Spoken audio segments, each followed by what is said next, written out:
Bom dia, a paz do Senhor. Como vai você? Tudo bem? Estamos chegando ao final da leitura dessa epístola linda de Tiago.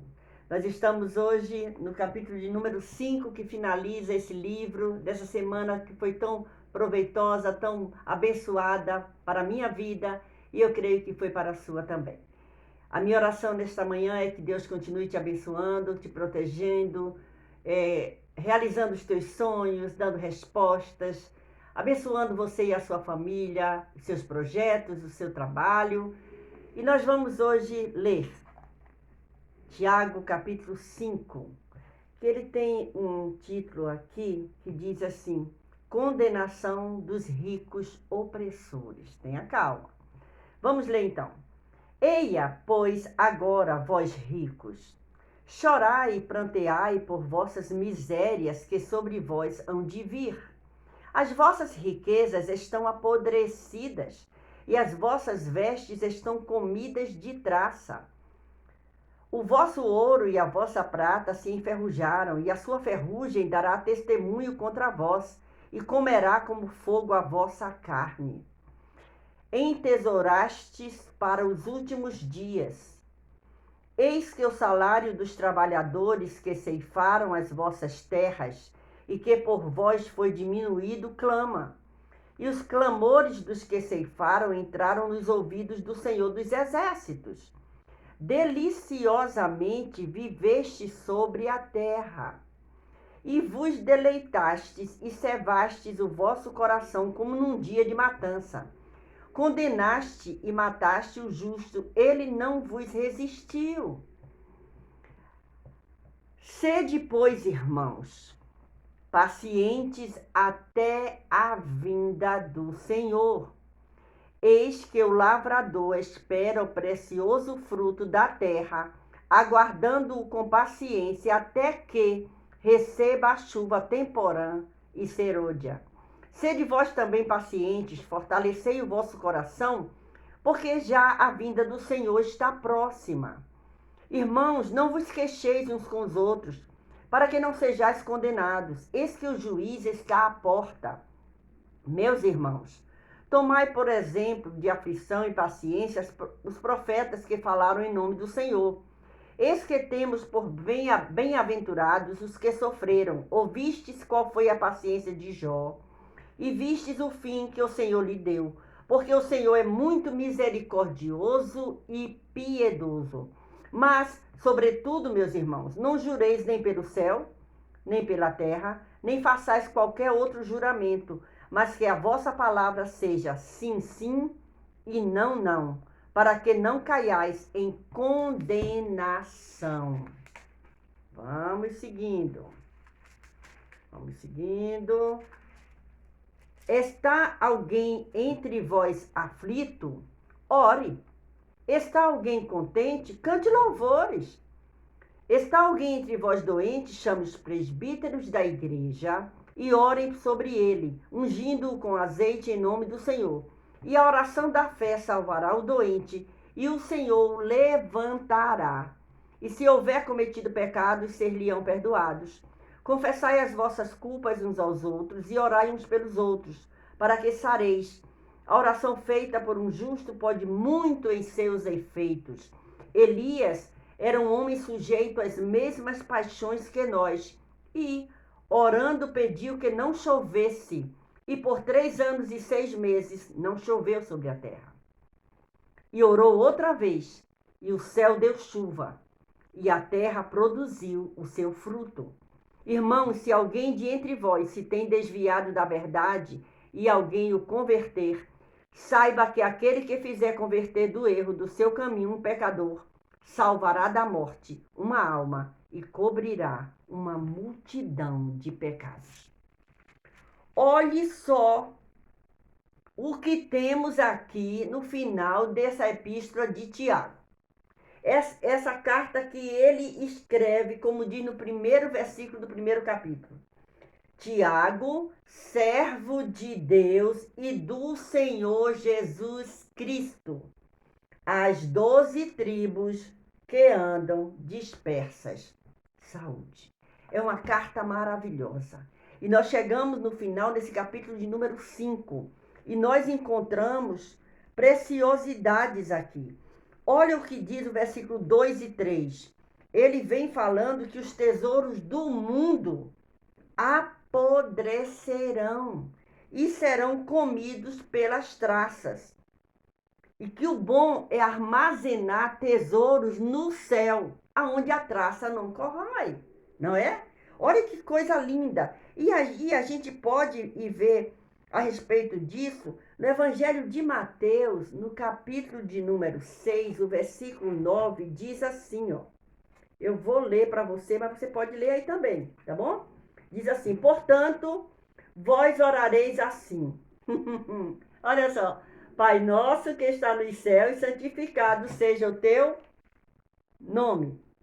Mateus 6, versículo 9, diz assim. E o versículo 19 diz, olha só, é para orar, para pedir sabedoria a Deus, né? Olha o 19. Não ajunteis tesouros na terra, onde a traça e a ferrugem tudo consomem e onde os ladrões minam e roubam. Então, esse é um conselho que Tiago fala e é visto aqui quando Jesus ele está ensinando seus discípulos a orar. Que coisa maravilhosa! E aí a gente vai caminhando e encontra no versículo 10 desse capítulo 5, diz assim, ó: meus irmãos, tomai por exemplo a aflição e paciência os profetas que falaram em nome do Senhor. Eis que temos por bem-aventurados que sofreram. Viste qual foi a paciência de Jó? Sabe quem é Jó? Aquele lá que perdeu filho, perdeu riqueza, perdeu tudo, mas ele permaneceu fiel. Ele sabia que o tesouro que ele mais precioso não era o da terra, era o do céu, que Deus estaria olhando para ele. É quando ele diz, no sair do ventre da minha mãe, não voltarei para lá. Pronto, Deus me deu, Deus tomou. Bendito seja o nome do Senhor. E o que é que a gente encontra depois? Jó sendo restituído. Ganhou mais 10 filhos, ganhou riqueza e continuou vivo com a sua esposa. Que coisa maravilhosa. E aí, a gente encontra aqui, desse versículo 10, tomai, por exemplo, de aflição e paciência os profetas. Olha que coisa interessante.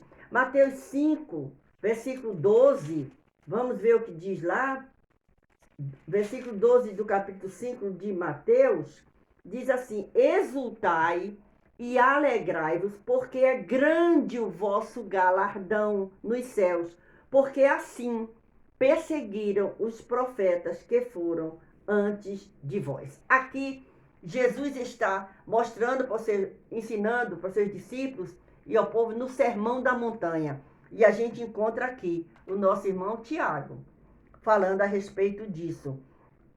E aí a gente vai vendo aqui, o versículo 12 desse capítulo 5 diz: mas sobretudo, meus irmãos, não jureis nem pelo céu nem pela terra, nem façais qualquer outro juramento, mas que a vossa palavra seja sim, sim, não, não. Isso eu tenho que tomar um cuidado muito sério, porque às vezes tem a mentirinha do bem. Gente, não existe mentirinha do bem. Não existe. Ah, eu tinha que me livrar. É mentira leva para o inferno. Seja a nossa palavra, sim, sim, não, não. Acabou aí. Doem quem doer, tenha problema se tiver, mas que seja a nossa palavra, sim, sim, não, não. Nós somos cristãos, nós somos um povo escolhido e vamos morar no céu. Viu? E aí diz aqui, ó, Mateus 5, vamos de novo para Mateus 5, versículo 33. Olha o que diz aqui. Olha o que diz aqui. Outro assim ouviste que foi dito aos antigos: não perjurarás, mas cumprirás os teus juramentos ao Senhor. Tá vendo? E aí continua: eu, porém, vos digo que de maneira nenhuma jureis nem pelo céu, é o que está dizendo aqui também, nem pelo céu, porque é o trono de Deus, nem pela terra, porque é os cabelos de seus pés, nem por Jerusalém, porque é a cidade do grande rei, nem jurarás pela tua cabeça, porque não podes tornar um cabelo branco ou preto. Então, certo é, não jure por nada. Nós não podemos fazer nosso cabelo ficar branco. Aqui tem uns cabelos brancos, eu queria que ele ficasse loiro de novo. Mas tem que pintar. Olha só, a gente não tem domínio. Não é verdade? Então, o que é que a gente aprende nesse capítulo 5? Que nós precisamos permanecer fiéis ao Senhor. O versículo 20, vamos ver o que diz? O versículo 20 desse capítulo 5 diz, é o último versículo: saiba que aquele que fizer converter do erro do seu caminho um pecador, salvará uma alma, salvará da morte uma alma e cobrirá uma multidão de pecados. Se você conseguir trazer de volta uma pessoa que se afastou dos caminhos do Senhor por algum motivo, e você conseguir trazer de volta, a Bíblia diz aqui, ó: saiba que aquele que fizer converter do erro do seu caminho um pecador, salvará da morte uma alma e cobrirá uma multidão de pecados. Aqueles pecados serão cobertos. Viu? Olha que coisa maravilhosa. E interessante que isso procede de uma relação íntima com Deus, com aquele que pode nos dar sabedoria, que é aquele que nos ensina a viver nesse mundo e que nos mantém aqui, ensinando através da sua palavra. Essa epístola aqui, essa epístola de Tiago, ela é preciosa. Veja que ela vem falando do cuidado com os irmãos, ter cuidado, não fazer acepção de pessoas, cuidar da língua, cuidar de não jurar, cuidar de não pecar, orar, vigiar. Vem falando de tudo isso aqui. E é interessante. E o que mais chama a atenção, que ele era meio irmão de Jesus. Que coisa linda. Então ele teve o privilégio de aprender ainda mais, porque ele era meio irmão de Jesus. Apesar de que Jesus saiu para o seu ministério, mas isso aí é um outro assunto que a gente pode comentar depois. E é interessante. E o interessante desse livro de Tiago é que a gente encontra o quê? Que no capítulo 1 vai nos ensinar a permanecer confiante. O que confiar naquilo que o cristão tem é o que nos ensina. No capítulo 2, vai nos falando do serviço compassivo, a respeito do que o cristão faz, eu e você, certo? No capítulo 3, ele vai falando da fala cuidadosa, cuidar da língua, certo? Que é o que o cristão diz. Então nós temos, no primeiro capítulo, permanecer confiante, é o que o cristão tem. No segundo capítulo, serviço compassivo que o cristão faz. No terceiro capítulo, é a fala cuidadosa, é o que o cristão diz. No quarto capítulo, a submissão contrita, que é o que o cristão sente.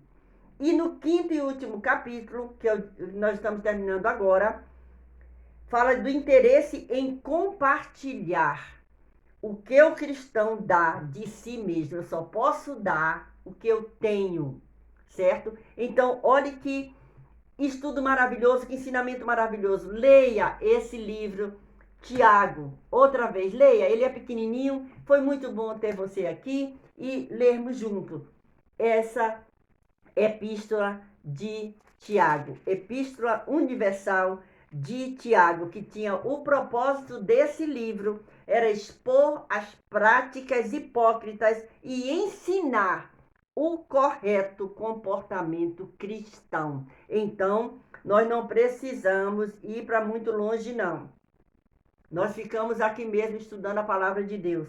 E aí diz assim, que essa carta tem o autor que é Tiago, que era meio irmão de Jesus, era um líder da igreja em Jerusalém, e ele, porque os cristãos judeus do primeiro século, que residiam em comunidade de gentios, fora da Palestina, e todos os cristãos em todos os lugares. Então ele direciona essa carta para esse pessoal.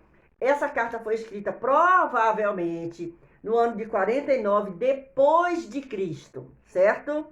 Antes do Concílio de Jerusalém. Então é muito bom a gente ter essas informações, que foi ocorrido, esse Concílio de Jerusalém foi ocorrido no ano 50 depois de Cristo. A carta foi escrita no 49 e o concílio ocorreu em 50 depois de Cristo. Então essa carta, ela expressa a preocupação de Tiago pelos cristãos que estavam sendo perseguidos. e que haviam sido membros da igreja em Jerusalém, aonde ele era um líder da igreja em Jerusalém, certo? Então, o versículo-chave desse livro, vamos ver?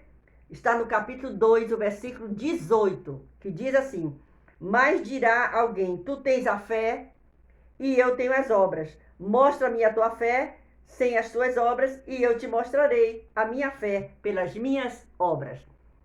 Beijo no seu coração, Deus te abençoe e até o próximo vídeo, se o Senhor nos conceder esse privilégio. É muito bom ter você aqui. Deus te abençoe.